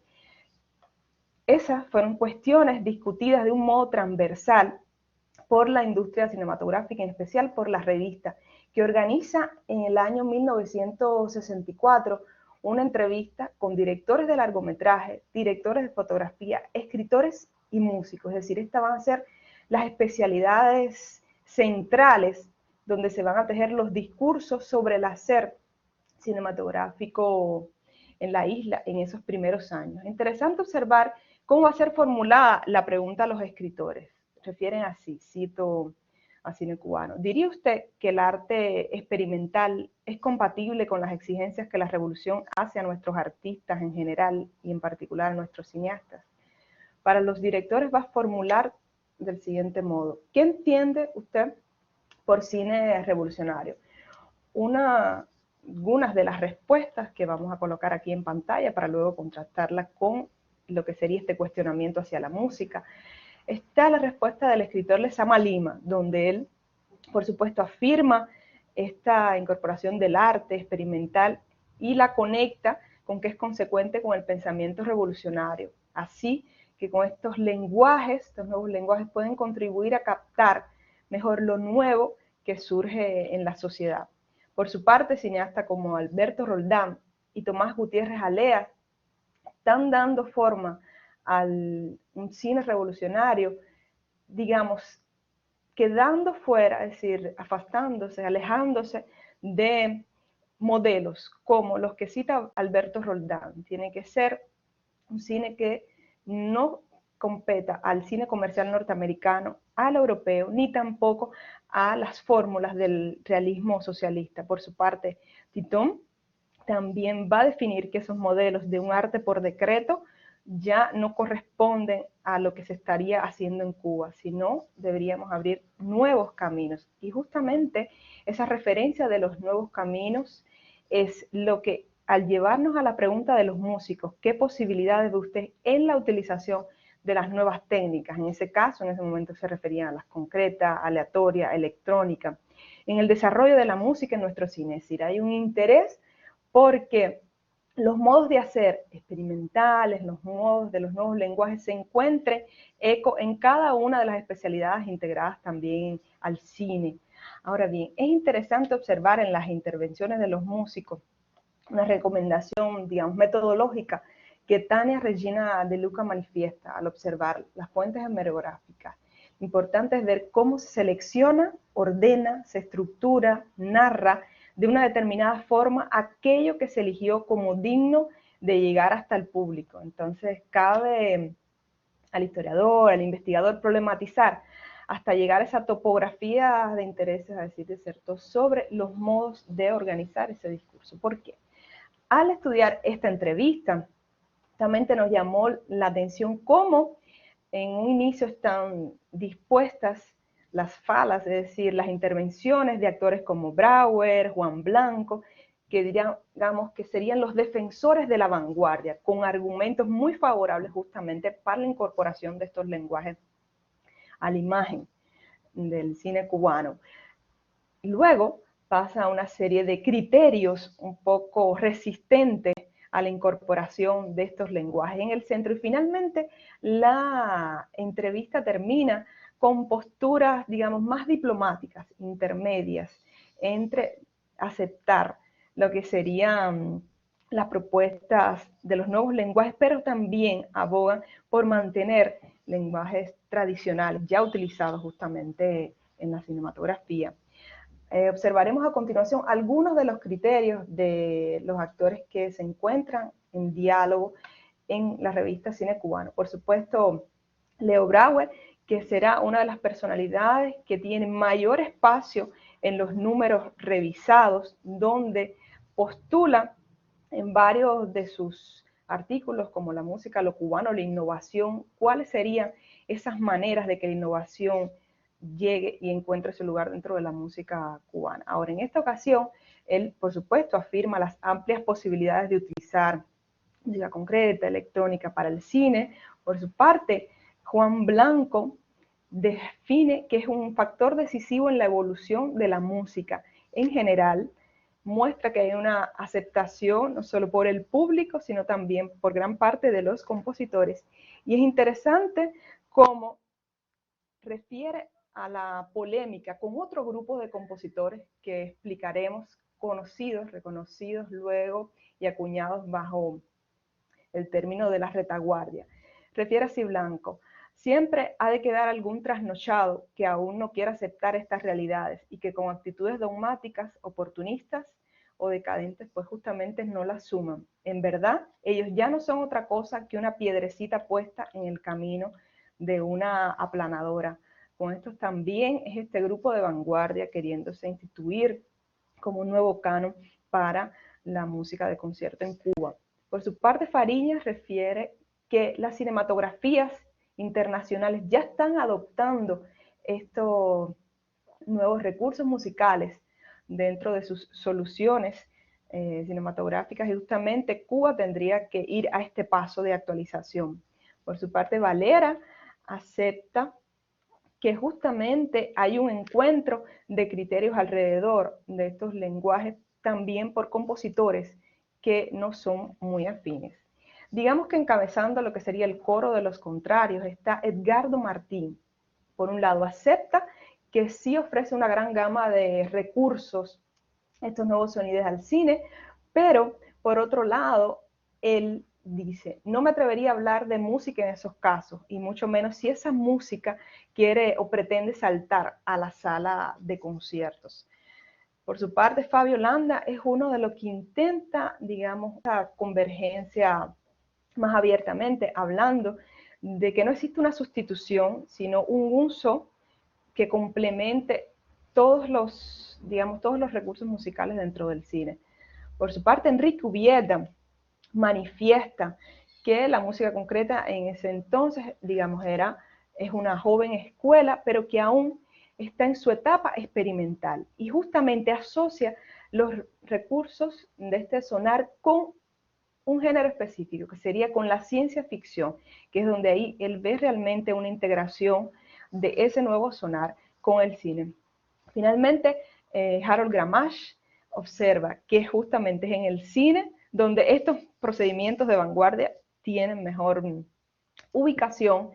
Y en otra entrevista que dialogan Gramach y Martín, él define que donde único se justifica, nuevamente reitera su criterio, es en el cine y justamente funciona como fondo sonoro, entre comillas. Los compositores interpelados apoyaron la utilización de los nuevos lenguajes musicales en el cine. Ahora, la diferencia estriba en cómo afirman la funcionalidad cinematográfica de los mismos. Una lectura entre líneas de su discurso muestra cómo están latentes sus posicionamientos entre vanguardistas y de retaguardia. Esta tensión en el panorama musical cubano ha sido recientemente rescatada por las investigadoras Yurima Blanco y Aeler Pérez, las cuales fundamentan su estudio en la hemerografía, pero por supuesto no fue su objetivo indagar justamente cómo el cine cubano también forma parte de un espacio de discusión. De cierta forma, este trabajo comenzó a dar pautas de cuáles fueron esos discursos que se estaban manejando por los músicos y los cineastas. Hay que apuntar también que son esos primeros 4 actores revisados, los relativos a la vanguardia, que mayores trabajos tienen en el cine cubano, que ocupan más espacios. Para realizar un resumen de lo antes expuesto, de lo perfilado por los músicos, definimos las posturas de los vanguardistas con respecto a la música del cine, que considera como una marca de evolución musical la incorporación ya sea de procedimientos aleatorios, de la música electrónica, y además que esto ofrece otro modo actualizado de pensar lo nacional en la música cubana. Además, lo usan como una manera de ligar vanguardia política y vanguardia artística, que va a ser un uso retórico recurrente. Por su parte, los reconocidos como la retaguardia aceptan la posibilidad de utilizar estos procedimientos, pero en situaciones específicas. El cine sería su espacio ideal, pero justamente alegan que estas técnicas no están consolidadas aún para alcanzar el estatus de música de concierto.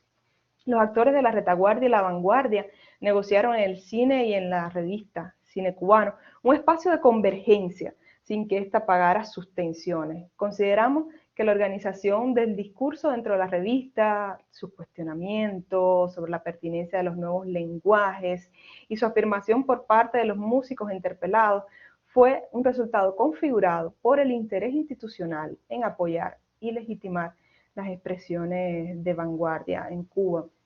El estudio de la publicación a partir de ejes históricos y de los momentos de polémica cultural más acerrados en Cuba, realmente nos seguirá abriendo nuevos caminos interpretativos para comprender su diálogo con el campo musical cubano. Muchas gracias. Parabéns, Ivete, foi muito bom. Obrigada. E agora, então, eu gostaria de chamar a nossa amiga Marina Canardo, Cañardo, para... Muy bien, muy bien. Cañardo.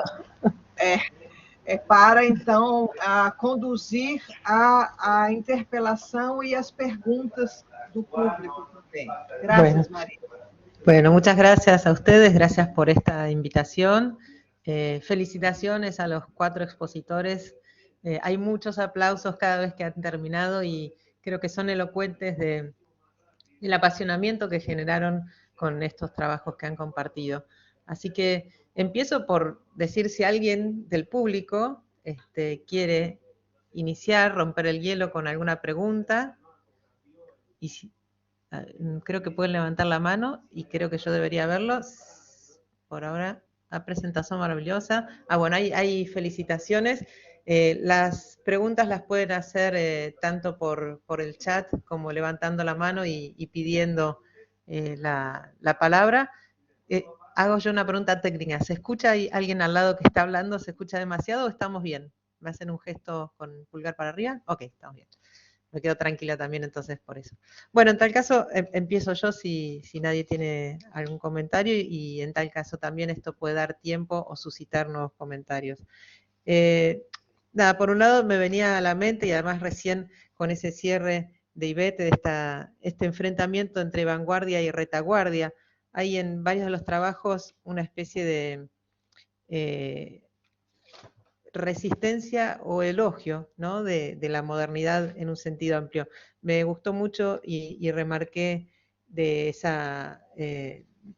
ese comentario del trabajo de Marta en la prensa, la invasión del infame gramófono, que es un claro gesto de resistencia a la innovación tecnológica, aunque mezclado con otros que eran bastante más elogiosos, pero tomé esa palabra de lo infame, que además me hizo recordar cuando Graciela comentaba el empuje febriciente de la danza moderna, también asociado, ¿no? a los discos y toda esa difusión que tenía la danza moderna. Y en ese sentido veo como, no sé si decir más piadoso, ¿no? La publicación de Francisco con su intención claramente pedagógica, como era la de la radio en general, introduciendo a los oyentes en Schoenberg y en esos sonidos que eran poco frecuentados. Entonces yo quería marcar, bueno, perdón, y en este caso de Ivette, me parece que ahí el debate es flagrante, ¿no? A favor y en contra de lo moderno. Ahí, digamos, ya es como, si se quiere, el corazón mismo de la publicación está en torno de esas posibilidades de incorporación o no incorporación, ¿no? de los lenguajes de vanguardia. Yo quería, como, no sé, proponerles de manera cruzada temas que por ahí son los menos evidentes. No sé si, por ejemplo, Marta tiene algo más para decir sobre esta resistencia a la modernidad o alguna otra cosa más pedagógica, digo, que es el tema de Francisco. Si Francisco a su vez nos quiere decir de algún comentario que no haya sido tan elogioso de lo moderno, que claramente parece ser la postura general de la publicación, la de también difundir lo moderno, y si puede ahondar también en los nacionalismos, que quedó como un tema ahí el nacionalismo en Colombia. En el caso de Graciela, de nuevo, ¿no? Sobre este eje, creo que es muy fuerte, porque el concepto analizado es el arte de lo nativo, es decir, lo nacional, pero si hay, por el contrario, algún elogio de la integración de los inmigrantes, o sea, para ir a contrapelo del gran tema. Y en el caso de Ivette, lo último, también me pregunto por, si bien la Unión Soviética aparece mencionada, Europa, Estados Unidos, si hay algún elogio de aquello que venga del exterior. No sé si se entiende, son como varias preguntas para ir buceando un poco a contrapelo lo que han expuesto. Y si no se entienden, me preguntan a mí. Y hacemos la pregunta de la pregunta. A ver, ¿alguno que quiera empezar? Yo puedo. No sé si Francisco, eso, porque brevemente, se escucha ahí. Sobre uno de los puntos. En la revista que estoy observando, las tradiciones de música moderna parecen sincronizarse con un proyecto de modernización del país. La revista hace hincapié constantemente en lo moderna que es la radio, en la inversión que han hecho en antenas, en lo moderno que es la televisión, que va a aparecer en Colombia después en el 53. Y es, yo creo que como en ese mismo tono o en ese mismo ambiente que trata la publicación de situar la música moderna como una manifestación de lo mismo, y hace énfasis especial en la música electrónica y en la participación de estos compositores europeos de música electrónica. O sea que es parte de un proyecto, digamos, no solo por la didáctica misma, porque eso se podría entender con Bach y con Schoenberg, sino que es parte de un proyecto de modernización del país. Sí, sobre todo los gobiernos liberales de los 40 y luego también los conservadores más adelante van a hacer mucho énfasis en eso, en la importancia de modernizar el país, de la mano de construir líneas férreas y líneas telefónicas que conecten a Colombia, que como saben es un país muy insular por un montón de montañas que tenemos que separan las regiones. Y cierro con que creo que se cruza un poquito con el nacionalismo porque en varios momentos la revista resalta que apareció un dodecafonista colombiano, por ejemplo. Y entonces le dedican páginas y páginas a Roberto Pineda Duque, un compositor de mediados del siglo XX, solo por el hecho de que él se animó a liberarse un poquito de las tradiciones musicales antepasadas en esa lectura, por supuesto, y animarse a escribir con series dodecafónicas, y hace lo propio la revista, y es que trata de explicarlo con cuidado y con cierta pedagogía, pero no es una pedagogía como hacia los niños, sino es una pedagogía a la clase media del país, para elevar el nivel cultural del país, mostrándoles cómo funciona, por ejemplo, el serialismo. Fantástico, muy interesante. Gracias, Francisco. ¿Algún otro comentario de Marta, Graciela o Ivette que quieran responder? Eu posso fazer um pequeno comentário agora, é porque eu estava vendo que a Maria Alice fez uma pergunta diretamente para a Ivete, que está falando exatamente sobre dodecafonismo, etc. Talvez seja interessante Bien, a Ivete dale. responder Sí. primeiro. Okay. Ivette, ¿querés? Sí. Sí, voy a responder primero y vincular la respuesta con la pregunta que dejó Volpe en los comentarios, que tiene mucha Fantástico. relación con esa cuestión de asumir los lenguajes de vanguardia y lo moderno, y cómo Cuba justamente se está abriendo a eso en los primeros años del 60. Voy a leer la pregunta, que se queden abiertos también, porque es una pregunta que requiere pues trabajo. Muchas gracias, profesora, por dejarla. Serían: ¿cuáles fueron los factores en Cuba que tornaron posible abrazar los lenguajes de vanguardia en la década del 60? Aunque el realismo socialista estaba perdiendo fuerza en la década del 60, después de la muerte de Stalin, algunos principios estaban vigentes. Entonces, ¿cómo fue esa relación de la ideología de la izquierda con los lenguajes modernizantes en Cuba en la década de 1960? Pues la respuesta que está en construcción sería lo siguiente: por supuesto, a finales, en la década del 50 ya está perdiendo fuerza, pero no hay que olvidar que hay varios conflictos, digamos, en el panorama internacional que muestran, digamos, un deshielo, lo que se conoció como un deshielo, pero luego vuelve a hielarse, que serían conflictos en Hungría, conflictos en Checoslovaquia. Y ahora, ¿qué sucede? En el ámbito musical hay un espacio que es necesario observar, que es justamente Varsovia, Polonia, que viene siendo un espacio, por supuesto, socialista, pero que llega a negociar la entrada de lenguajes de vanguardia y se afirma como un espacio en el que pueden existir apropiaciones de las últimas tendencias, de lo más novedoso, con también expresiones de un arte que sería, la palabra en portugués, estoy pensando en portugués, sería engajado, ¿no? De un arte comprometido que va a compartir espacio con lo más novedoso de vanguardia, y va a haber una correlación, una articulación entre que discursos ideológicos se vayan asociando a esos lenguajes de vanguardia. Es decir, hay un ejercicio ya a nivel internacional que se está dando, que está ganando espacio, de ir quitando el peso de una lectura de la vanguardia como, digamos, aislada de una repercusión social.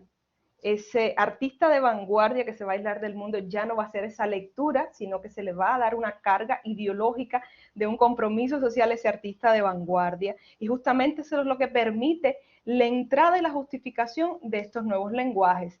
Y ¿qué pasa? Que en esos años en Cuba se está negociando que se acepte eso. Hay, digamos, un evento eje, que es la asistencia de Brauer al uno de los otoños varsovianos, que él justamente reconoce cómo un espacio dentro del campo socialista está teniendo esta incorporación de nuevos lenguajes y Cuba puede tomar ese modelo. Sería interesante tomar ese modelo y no tomar otros modelos, digamos, que más cerrados y más restrictos.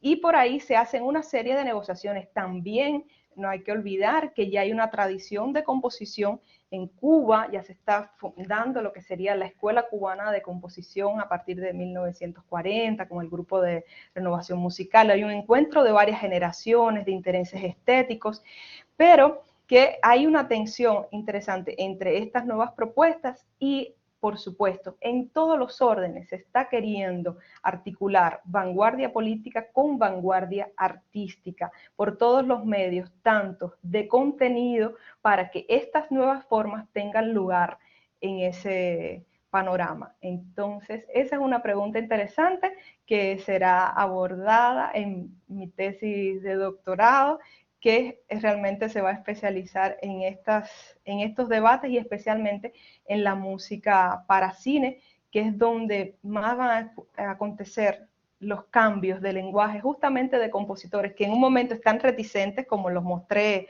en algunos de los comentarios, pero después van a, digamos que a tornar, a virar, a cambiar un poco su postura.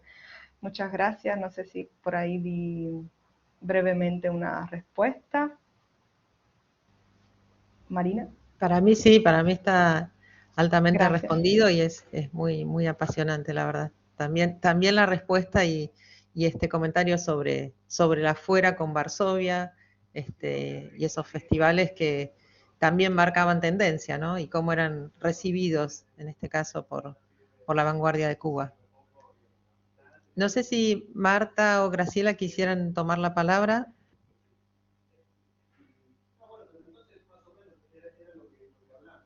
¿Para acotar algo? Sí. Dale, Graciela. Le cedo el lugar a Marta, después voy yo. Dale. Marta, entonces. Nós outros ficamos, vai.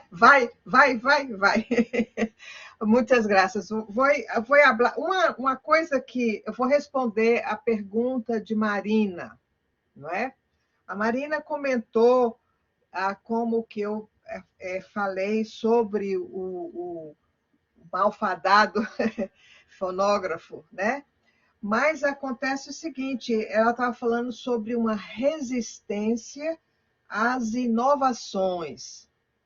E eu, pensando aqui, eu achei interessante, porque, inclusive, em comparação com as outras apresentações, nós temos muitos elementos em comum, não é?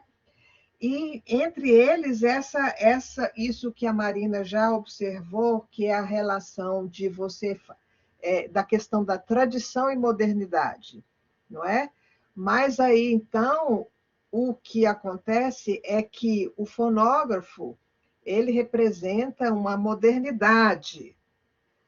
Mas o que eu notei nos comentários dos jornais, que mais do que uma reação a essa inovação tecnológica, há uma aversão, uma resistência à popularização dessa inovação.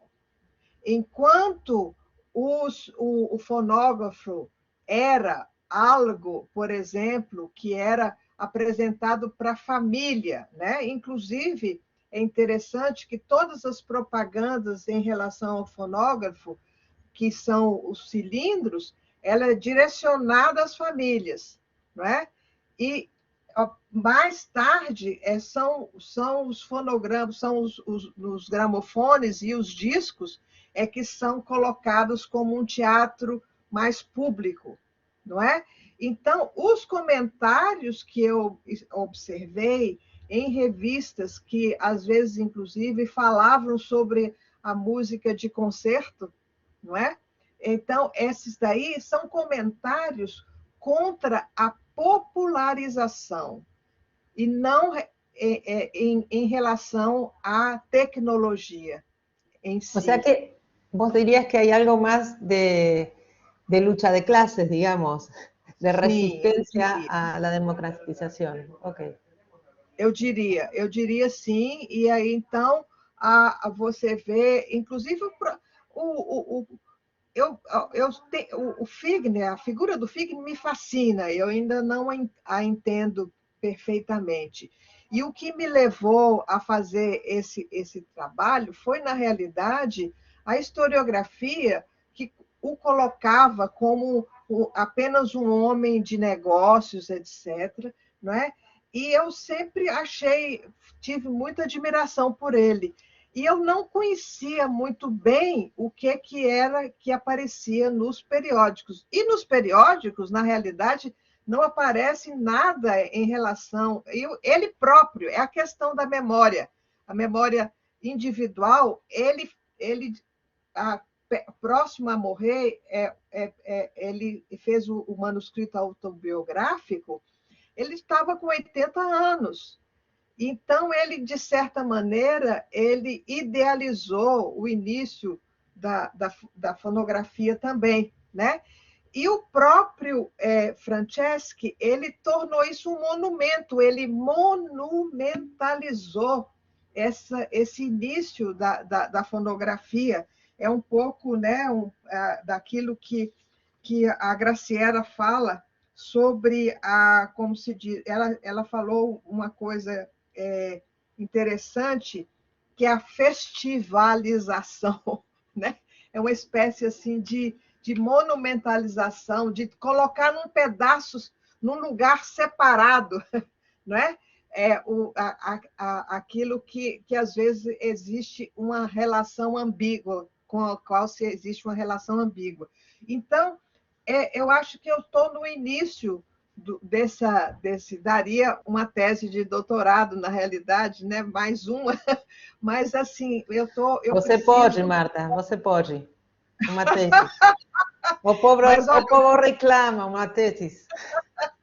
Mas, assim, é uma coisa que eu vou me dedicar agora, é pegar, na realidade, não... Porque eu contrapus o discurso dos periódicos ao discurso do historiador que registrou isto, né, ao Franceschi. Agora, eu vou me dedicar ao próprio discurso que acontece no seio da hemerografia, porque aí existem outros elementos que vão entrar em discussão, fazendo uma coisa naquela época. Mas eu falo muito, eu vou passar, talvez, a Graciela. Pero me parece que es interesante porque obviamente hay una relación que es tal vez aún más superficial, ¿no? Que es el valor del estudio de la hemerografía. Los 4 trabajos demuestran cuán rico puede ser un estudio de estas fuentes.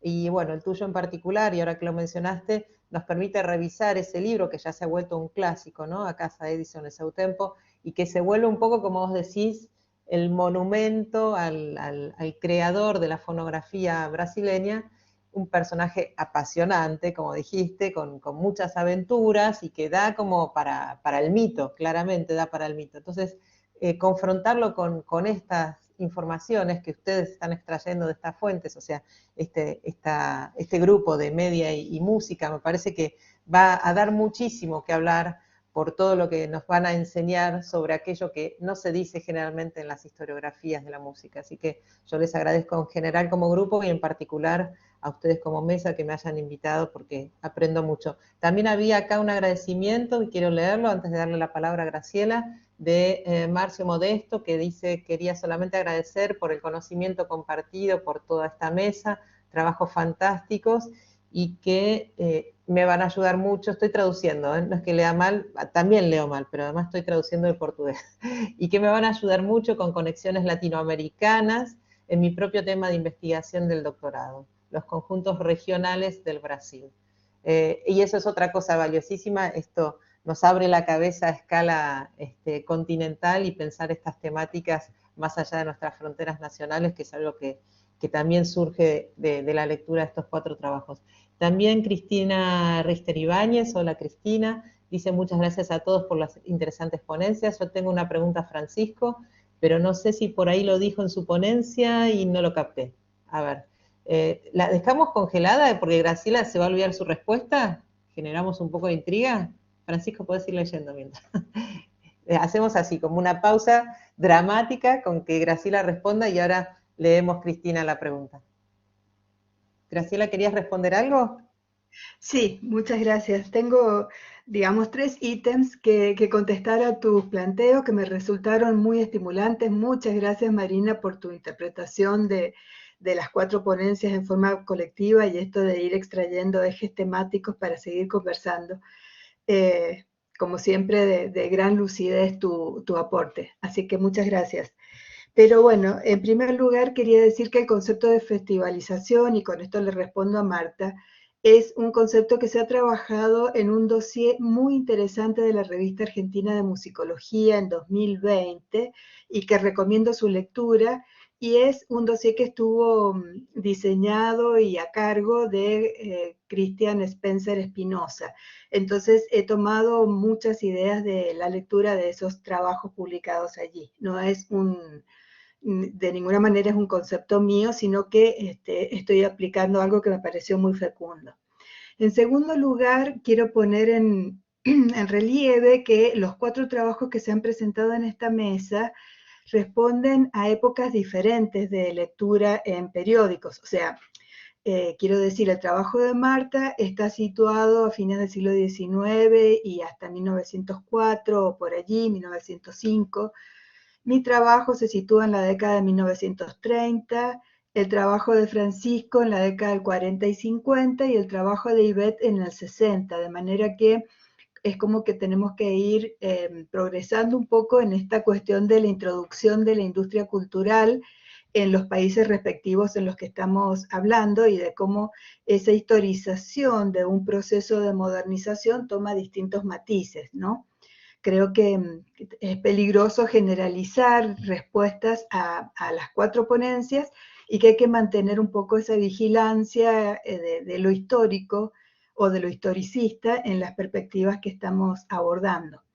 Y un tercer ítem que quería abordar es el tema de la resistencia, que lo que yo he visto es la aparición de diferentes grupos sociales, tanto en Mendoza como en San Juan, y esto me parece que es muy interesante porque podría llegar a modelizarse para interpretar también estas resistencias y estas pugnas ideológicas que existen en muchos otros puntos de los países latinoamericanos, que es lo que estoy de alguna manera abordando. Digamos, resistencia hay de parte de un agente muy importante como es la radio, cuyos empresarios en las provincias andinas son muy partícipes de introducir la modernidad musical que tiene que ver con la introducción de las vanguardias europeas en algunos programas dedicados. Por otro lado, la introducción de la música centroamericana, la música tropical y también la música brasileña popular, que va introduciendo formas de danza que para algunos otros sectores de las poblaciones tradicionalistas, y ahora me ubico en otro sector de la población, esta introducción de la danza moderna, incluso del jazz, era una amenaza, junto con la música de los inmigrantes que estaba de alguna manera copando, digamos, saturando las señales radiofónicas, sobre todo en épocas especiales, como por ejemplo el 2 de junio, por la celebración de la colectividad italiana, el 12 de octubre, por la conversión de la celebración de la figura de Colón por la transformación por el Día de la Raza, el 25 de mayo, el 9 de julio, o sea, las festividades patrióticas, en fin, hay una cantidad de celebraciones en donde claramente en los diarios se va viendo esta pugna de distintos grupos que pueblan tanto Mendoza como San Juan y que cada uno lucha por sus propios intereses y por imponer lo propio. Ni hablar de la época del carnaval, donde los diarios se hacen eco de la aparición de las murgas y de grupos de músicos que realizan sus cursos por las calles de la ciudad y que son muy resistidos por las clases medias, por las clases de los blancos, que consideran esto también una amenaza moral a la manifestación pública. O sea, lo que quiero poner en evidencia es cómo la prensa se transforma en un escenario de la aparición de todos estos grupos sociales, si uno lo puede leer en términos de análisis de contenido, ¿no? Leer estas pugnas, la aparición de los distintos agentes, de los distintos personajes, cada uno defendiendo su terrenito, sus aportes musicales y sus propias tradiciones, en contra del avance de esta modernidad musical. Así entonces, que, vos también dirías como Marta, retomando, perdón, algo que dijiste y a ver si entendí bien, dirías como Marta que hay algo de clase, ¿no?, en esta resistencia y sobre todo cuando vos decías la festivalización de la fiesta de la vendimia, que incluso apela a un origen milenario, lo cual a todas luces nos causa un poco de gracia, ¿no? Como que algo pueda venir de Grecia directo a la fiesta de la vendimia, pero vos decías para algo así como acallar este festejo más espontáneo de los jornaleros, ¿no? Y darle una especie de origen mítico, que en eso me recuerda un poco también al trabajo de Francisco, ¿no? Ir hacia atrás en el tiempo para borrar otras cuestiones del presente. Exactamente. Sí, había como una idea de prestigiar la fiesta de la vendimia en Mendoza, que no sucedió en San Juan, fíjate los matices. A 170 kilómetros de distancia, dos festivales plantean dos situaciones sociales y dos políticas culturales no enfrentadas, pero muy diferentes. En el caso de Mendoza, esta idea de Frank Romero Day, que fue el ministro que impulsó la fiesta de la vendimia, la proponía como una fiesta impulsora de la economía, de la muestra de la provincia como pujante en la producción vitivinícola, atractiva del turismo. Hicieron llegar los trenes desde Rosario, Santa Fe y Buenos Aires en forma, digamos, especial.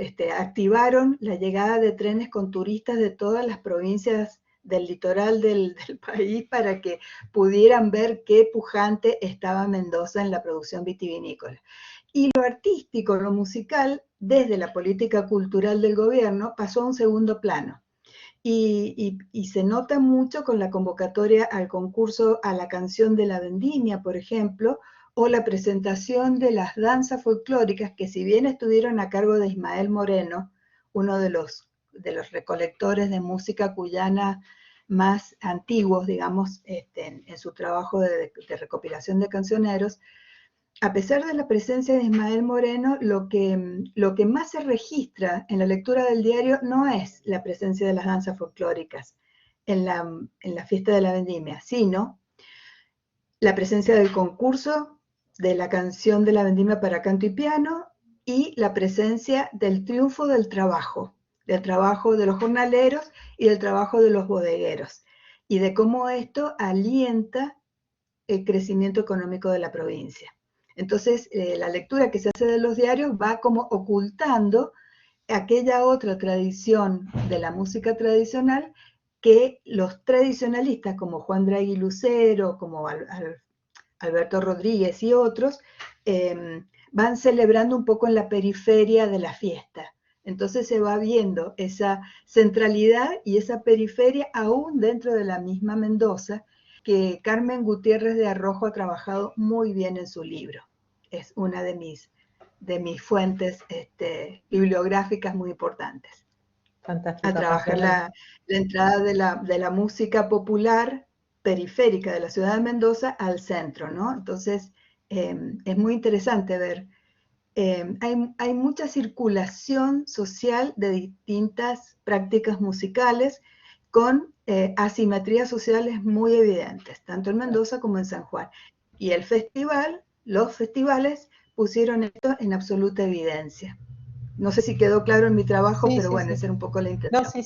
sí, interesantísimo. Y bueno, y también esta idea sobre la que cada tanto volvemos, ¿no? La de la invención de la tradición. Me parece que hay algo de eso también. Por cierto, Marta, creo que con cierta ironía, y yo traduzco, sí, claro, las murgas en San Juan pueden ser amenazadoras para la clase media, en cambio, dice, las cuecas y las zambas se pueden tocar, la murga no.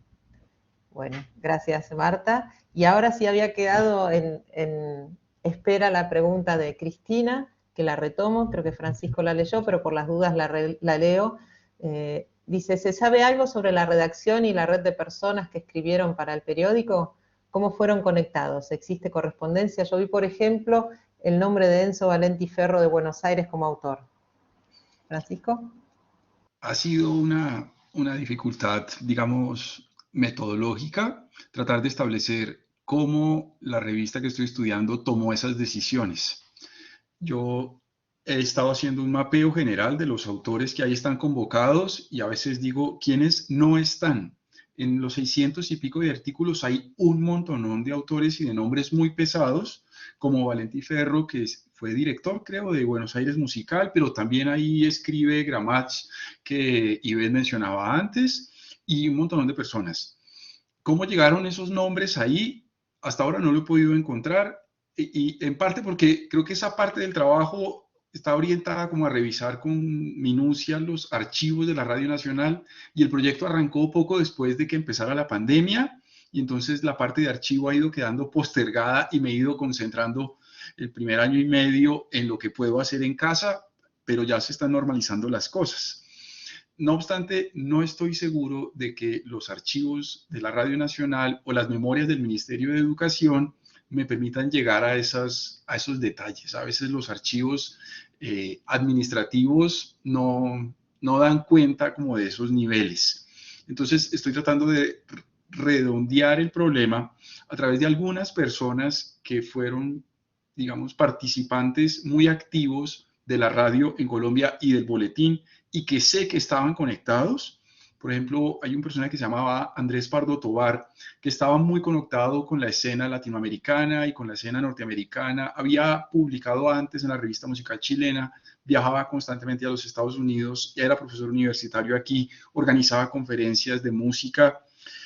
Hay otros personajes vinculados al boletín que estoy estudiando que estaban también vinculados con Sur, esta revista argentina, y traían e iban y trataron de fundar aquí una revista parecida que se llamaba Mito, como emulando el buen ejemplo de Sur, que tenía mucho contenido musical. Victoria, olvido el apellido ahorita, me da pena. Bueno. Victoria Ocampo. No me podías Eso ustedes lo saben mejor que yo. Gracias. Entonces, de alguna forma creo que el boletín ya se parte como de esa red, porque estoy ya no rastreando cómo tomaron las decisiones administrativamente, sino dónde estaban las conexiones. A finales de los 30 se hizo en Bogotá la cuarta edición, creo, del Boletín Latinoamericano de Música de Francisco Kurt Lang, y los autores que participan ahí también están amarrados al boletín. Entonces estoy tratando de establecer las redes a través de las conexiones entre las personas, no tanto entre los actos administrativos de la revista. Entonces estoy en eso. Creo que he dicho porque es que no tengo una buena respuesta para la pregunta de Cristina. Muchas gracias. Pero respondiste bastante para no tener respuesta, así que está muy bien, muy interesante, en serio. No sé si hay alguna pregunta más. Tu palabra recién de red, que es... Ay, me saltó algo. Que es Marta, que dice algo. Eurico Nogueira França, sí, que aparece escribiendo sobre la evolución de la música brasileña. Fue un musicólogo y crítico brasileño importante en la segunda mitad del siglo XX.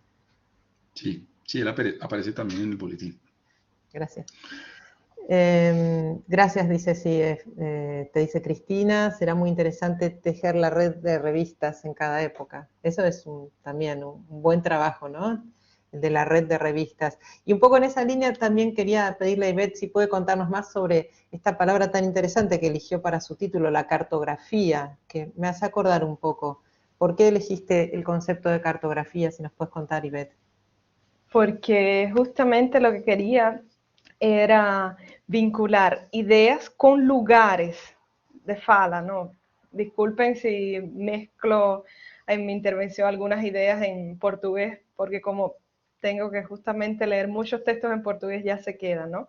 Como lugares desde donde se están colocando esos discursos sobre la música. No solo es, por supuesto, el interés, ya que estoy manejando una amplio espacio, digamos, tiempo y espacio, ¿no? Desde el 60 hasta 1990, no solo es realizar lo que sería una cronología, en qué momento es publicado, sino también ubicar desde dónde son colocados esos discursos, con qué intereses, cuáles son las posiciones que están destacando, porque justamente no, digamos que no es por casual que sean luego en la década del 70 artículos tipos manifiestos de vanguardia musical que van a tener su publicación dentro del cine cubano. No tienen otra publicación, digamos, por supuesto, van a tener eco en el Boletín Música de Casa de las Américas, pero es interesante como la revista Cine Cubano justamente va a publicar allí esos artículos. Claro, quiénes son las personalidades que están asociadas y en qué lugares en ese cine cubano va a ser Leo Brauer, que en ese momento era el asesor musical, digamos, la personalidad con más peso dentro del departamento de música del Instituto de Cine. Es decir, él está en esa localización y justamente desde ahí va a propiciar este tipo también de que su discurso llegue a un medio como la revista Cine Cubano. Y justamente la cartografía me interesó por esa cuestión del lugar, de ubicar desde dónde están siendo escritos, con qué intereses, cuál es esa topografía de intereses también, porque es una cuestión de Certeau que coloca en su explicación de la operación historiográfica, y es ese intento de todas esas, digamos, herramientas que nos ofrece la operación historiográfica de Certeau aplicada a esta lectura de la hemerografía también, desde donde es colocado los discursos a lo largo del tiempo. Entonces, por ahí fue mi selección también, digamos, metodológica para guiar este proyecto. Gracias, Marina, por la pregunta. Muy bien, muchas gracias a vos por tan interesante respuesta. Bueno, yo voy a instar a alguien del público, yo puedo nombrar, porque puedo ser una maestra ciruela de esas malas que señalan al alumno, pero me gustaría en serio que como última pregunta alguien del público se anime a decir algo con su cámara, con su voz, y hacer alguna pregunta o comentario que sea algo más parecido a la vida real, donde no leemos chats voladores en el espacio. A ver si alguien se anima. Chan, chan, chan. Marina, diga. Se possível, peça todos para abrir as câmeras para a gente tirar uma print screen. Sí, muy bien. Bueno, Marta, que está, nos ha demostrado que es, esperen, una DJ porque pasó música. Ahora nos está demostrando que es una community manager porque quiere compartir esto en las redes. Así que bueno, Marta no deja de sorprendernos. No hagas broma de mí, ¿eh? No es broma, dale, está buenísima la idea. Y de paso se ponen todas las cámaras, que me parece muy lindo que nos podamos ver. Por favor, quien está allá, porque a veces las personas dejan la cámara y se van, como hacen los alumnos, sí, ¿no? En las clases. Mario, Janet. Oh, gracias. No, entonces, porque en las clases las personas entran, ponen la cámara y se van, ¿eh? A veces. Sí. Pero, ok, vamos a hacer entonces un print screen. Vamos, faltan más cámaras. Cristina, no me hagan nombrar, dale. Vera, hasta Vera se puso la cámara. Vera, ¿lo puedo decir? Claro. Está atravesando un COVID, Vera, así que manden energías positivas, que se tiene que curar pronto. Ahí va. De todo el mundo, de todo el mundo, Vera. Bien, Jaime, vamos, que todos se animan. Juan Pablo, estoy haciendo labores domésticas. Queríamos verte lavar los platos, Juan Pablo. Jaime está lá. Vamos, que no todos tienen. Ahora entiendo a mis alumnos. Agora que ele entende os alunos deles, tá vendo? Vamos. O Márcio já voltou. Ánimo para aqui. Vera. Vamos, Javier, gracias. Então, ótimo, mas já tá Julio melhor. de los que se desconectaron, de que se conectaron y se fueron, digo. Isso. Andrés. Agora, então, Bueno, y Pablo yo sé que tiene que estar ahí, porque Pablo es nuestro soporte, nuestro guía espiritual. sim. A ver si se anima. Y Javier saluda, pero no se anima a poner la cámara. Bueno, está bien. Esa, Ok. Pablo. Gracias, ok. Pablo, gracias. Gracias por todo, ¿eh? Então, vamos tirar, então, A vosotras. print screen. Pronto. Muitas gracias. Uhum. Bueno, entonces, si nadie va a preguntar, por lo menos nos vimos las caras y propongo, le falla la cámara, bueno, sí, en casa de Herrero, dice Javier. Bueno, está bien, no importa. Después, Marta te va a pedir una foto y va a hacer con el Photoshop, te va a agregar como que estuviste sonriendo a la cámara. Ahí está, ella se encarga de la postproducción del evento. Decía, aprovechamos que nos vemos y propongo que se desmuteen para aplaudir este panel.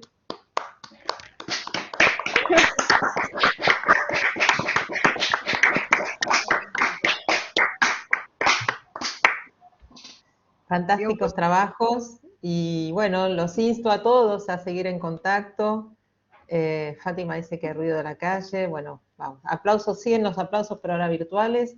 Los insto a todos a seguir en contacto. Ellos ya son un grupo porque ya están trabajando como grupo de investigación en conjunto, pero a los que no están en contacto con ellos saben que los pueden ubicar a través de las redes.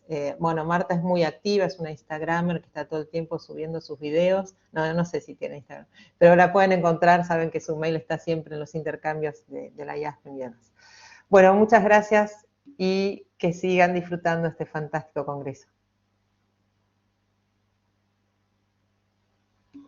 Pablo, pode parar, então, de gravar, se queres.